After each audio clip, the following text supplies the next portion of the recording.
তো হে গাইছ ওয়েলকাম জেমেল বক্স। তো আজি মানে বহুত দিনৰ পিছত এটা ভিডিঅ' আৰম্ভ কৰিছোঁ। তাৰমানে পাহৰি গৈছিলোঁ ভিডিঅ' বনাবা আৰু মানে বহুত মানে মাথাত কিবা কিবি সোমাই আছে আৰু তো সেইকাৰণে ভিডিঅ' চিডিঅ' বনাব মানে বন্ধই কৰি দিছিলোঁ। তো আজি নতুন এটা ভিডিঅ' মানে বহুত দিনৰ পিছত আৰম্ভ কৰিলোঁ। তো আৰু মানে ছাকচেছৰ পিছত দৌৰি দৌৰি মানে ভাগৰি পৰিছোঁ। তো সেইকাৰণে আৰু কিমান আৰু মানে মাথাটো টেনশ্যন লৈ থাকিম। তো সেইকাৰণে ভাবিলোঁ কি আজি অলপমান ওলাই যাওঁ আৰু তো বলক গৈ থাকোঁ আৰু কিন্তু ক'ত যাওঁ কি কৰোঁ গোটেইখিনি দেখাই থাকিম। কিন্তু একো টাৰ্গেট নাই ক'ত যাম। তো এনেই ওলাই যাওঁ আৰু মানে মোৰ পাৰ্টনাৰ এটাই মানে যাম বুলি কৈছে। তো এনেকৈ ওলাই যাওঁ আৰু লগতে সি মানে এটা আইফোনো কিনিছে তাৰে কিবা অলপ মানে সৰু সুৰাকৈ হ'ব আৰু বুজিছোঁ। তো আমি এনেকৈ হেলমেট চেলমেট পিন্ধি আৰু ওলাই আহিলোঁ। তো এনেকৈ প্ৰথমবাৰ মানে গধূলি এনেকৈ অলপ দূৰলৈকে ওলাই আহিছোঁ। তো গৈ থাকোঁ আৰু কিমান দূৰ পাৰোঁ। তো বহুত দিনৰ পৰা মানে আৰু কিবা কিবি প্লেনিং কৰি আছোঁ যদিও মানে সময়ৰ অভাৱত ক'তো এনেকৈ যাব পৰা নাই। তো সেইকাৰণে আৰু অলপমান গুৱাহাটী ফালে গৈ আছোঁ আৰু মানে গুৱাহাটীখন মানে এতিয়া অলপমান বেছি ধুনীয়া দেখা হৈছে আগতকৈ। তাৰমানে ৰাস্তাবিলাক প্ৰায় ভালে কৰিছে আৰু এয়া খুব ৰং চং কৰি খুব ধুনীয়া কৰিছে জালুকবাৰী ব্ৰিজখন এইখন। আৰু এতিয়া মানে মালিগাঁৱৰ ব্ৰিজখনো খুব ধুনীয়া কৰিছে। বহুত মানুহ আহি ফটো চটো উঠি গ'ল। তো আমি আহিবই পৰা নাছিলোঁ সময়ৰ কাৰণে। এতিয়া মানে মজা লগা হৈছে জেগাবিলাক চবফালে মানে এয়া ৰং চং কৰি পেলাই ধুনীয়া কৰিছে ছাইডবিলাক। তো মানে আজি অলপ মানে বেলেগ চিটিত আহা লাগিছে গুৱাহাটীত যেন লগা নাই। তো গাইজ আমি এইবাৰ মালিগাঁও পালোঁ। সেয়া মালিগাঁও ফ্লাইঅভাৰ এখন পুৰণাখন। তো আগতে এইখন নতুনখন মানে নীলাচল ফ্লাইঅভাৰ নামটো খুব ধুনীয়া লাগিছে। নামটো ধুনীয়া লাগিছে আৰু ইয়াৰে দলংখনৰ যিবিলাক লাইটিং আৰু কালাৰিংবিলাক খুব মজা লাগিছে মানে যথেষ্ট মানে ভাল লাগিছে আৰু এটা মানে বেলেগ চিটিত আহা যেন লাগিছে আৰু কিন্তু তথাপিও অলপ আগতকৈ সৌন্দৰ্যটো কমিল মানে এতিয়া অলপ পুৰণা হ'ল না। তো ছাইডবিলাক মানে আৰু লেতেৰা হৈছে ফুল চুলবিলাকো বেয়া হৈ গ'ল। এয়াও ধুনীয়া বালি জমা হৈছে ছাইডত আৰু আন্ধাৰ হ'লে ইয়াতকৈ বেছি মানে ভাল লাগিব। লাইটিংবিলাক যেতিয়া দেখা নহয় তেতিয়া বেছি সুন্দৰ লাগিব। আৰু ইয়াতে চাগে হায়েষ্ট ফটো উঠিছে মানুহবিলাকে খুব ধুনীয়া বনাইছে।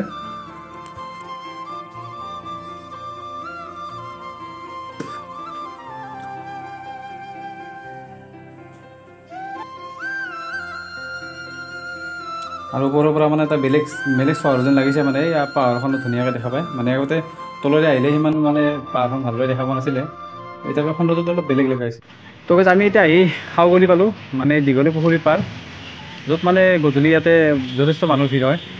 আৰু আগতে এই ৰাস্তাটোত গাড়ী চলিছিল। এতিয়া দোকানবিলাকৰ কাৰণে এইবিলাক বন্ধ কৰিছে। তো আমি প্ৰথমবাৰ আহিছোঁ দীঘলী পুখুৰী চাবলৈ। তো আমি ভিতৰলৈ সোমাই আহিলোঁ।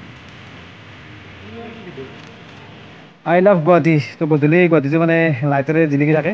তো গাইজ আমি আজি দীঘলী পুখুৰী পাৰ পালোঁ। তো এটা খুব মানে সুন্দৰ ইভিনিং কটাবলৈ আহিলোঁ ইয়াতে। আৰু মানে হেলমেট পিন্ধি আছোঁ চুলিটো একদম অৱস্থা বেয়া হৈ গ'ল। তো ঠিক কৰাওঁতে এতিয়া বেছিয়ে বেয়া হৈ গ'ল। তো বহুত মানুহ ৰাস্তাত দেখা পালোঁ। এতিয়া মানে বেছি মানুহ হ'লে অলপ ভাল হ'লগৈ আৰু মানে ইমান দোকান হৈছে মানে কাৰ দোকান খাব কাৰ নাখাব নহয় কি কওঁ। আমিও কিবা এটা খাই যাম দেই আৰু কিন্তু ষ্টাইল বজাৰটো চাব লাগিব আৰু নে কি। আৰু গাইজ এই দীঘলী পুখুৰী হ'ল গুৱাহাটীত অৱস্থিত এটা আয়তাকাৰ মানে কৃত্ৰিম পুখুৰী। এই পুখুৰীৰ প্ৰায় আধা মাইল দৈৰ্ঘ্যৰ বাবে ইয়াৰ নাম দীঘলী পুখুৰী হয় বুলি জনা যায়। গাইজ খোজকাঢ়ি ভাল লাগিলে এতিয়া লাহে লাহে গধূলি হৈছে। আমি কিবা এটা খাই লওঁ আগত আলু ভজা এখন না কিবা খাওঁ আজি আৰু বহুত দেখি আছোঁ আলু ভজা কিন্তু খাবহে আহিব পৰা নাছিলোঁ। কাৰিকৰকেইটা দেখা নাই কিন্তু যাব চাই লওঁ মই কমাই আছে লোকে এতিয়া আমাৰ ঘূৰা সকলোতে গাইছ। এতিয়া এটা লাইট কেইটা জ্বলিব লৈছিলোঁ নজ্বলাইছোঁ মই আই লাভ গুৱাহাটীৰ লাইট কেইটা নজ্বলে বেটাৰী চলাইছিল নেকি দিয়ে ওলালোঁ দে আৰু গাইছ নেকি। তো এইবাৰ আমি স্পাইৰেল বটল মানে ভাইৰেল হোৱা মানস মনিচাক বিচাৰিছোঁ কিন্তু দেখা নাই।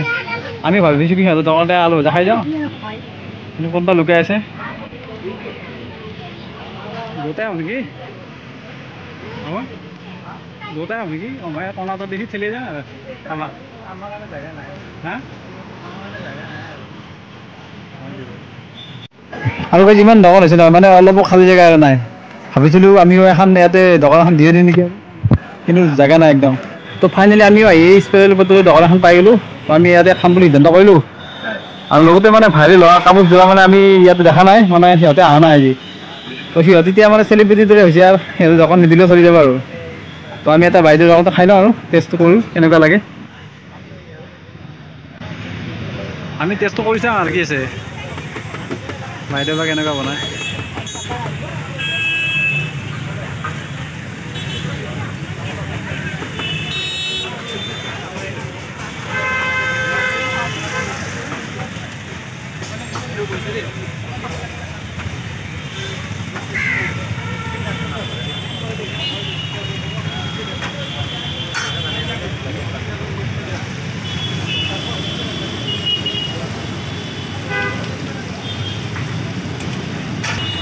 সেইকেইটা ৰেডি হৈছে নেকি সেইকেইটা ৰেডি হৈছে বেলেগৰ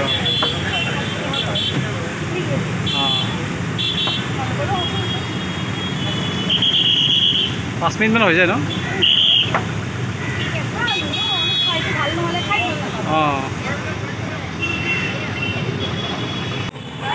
অঁ লৈ লওঁ আমাৰতো ৰেডি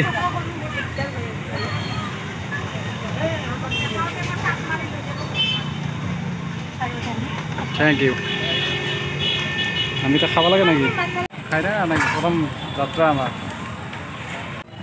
তো আমি স্পাইৰেল পটেটৰ ৰুটিটো ল'লোঁ বৰ বিশেষ সিমান এটা ভাল লাগিল আৰু খাওঁটো খালোঁ আৰু যি নহওক তো আমি এতিয়া এটা বেলেগ চাইডত মানে ফুৰিব আহিলোঁ মানে দীঘলীপুখুৰীৰ পাৰতে আছে এখন মানে সৰু এখন উদ্যান আছে তো এই পুৰণা কিছুমান বস্তু আছে আমি ইয়াৰ এনে অলপ চাই মেলি আৰু ইয়াৰ পৰা এনজয় কৰোঁ আৰু যি নহওক আজিৰ ইভিনিংটো অলপ মানে বেছি ভাল লাগিল কাৰণ ক'তো এনেকৈ ফুৰিব যোৱা নাছিলোঁ স্পাইৰেল পটেটো খাই কেনে লাগিল ভাল লাগে এই নামতে স্পাইৰেল পটেটো খালোঁ আৰু কিবা কৰি আৰু নাখা আজি ফাৰ্ষ্ট আজি লাষ্ট বাকী এতিয়া আমি অলপ ফুৰি পেলাই এখন পেন এখন বনাম অৰিজিনেল ডুপ্লিকেট হ'ব হা অৰিজিনেল ভাই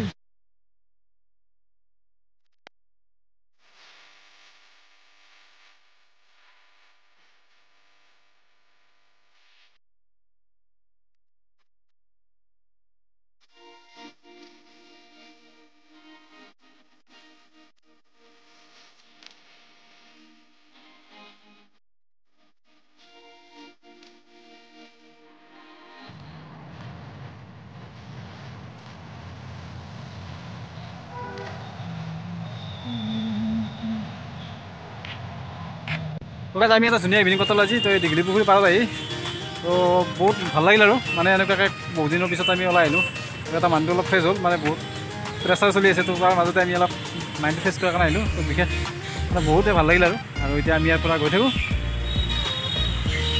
তাৰপিছত আৰু আমি এতিয়া মালিগাঁও ব্ৰিজখনত অলপমান চাম আৰু মানে গধূলি বেছি ভাল লাগে লাইটিংবিলাকৰ কাৰণে মানে প্ৰথমবাৰ আহিছোঁ এতিয়া এইবিলাক ব্ৰিজ হোৱাৰ পিছত মানে আনিছিলোঁ আৰু আজি আহিলোঁ আমি যাওঁতে এতিয়া ব্ৰিজখন এবাৰ চাই যাম আৰু আপোনালোকক দেখাম লাইটিংবিলাক ধুনীয়াকৈ দিছে আৰু বলক ইয়াৰ পৰা গৈ থাকোঁ আমি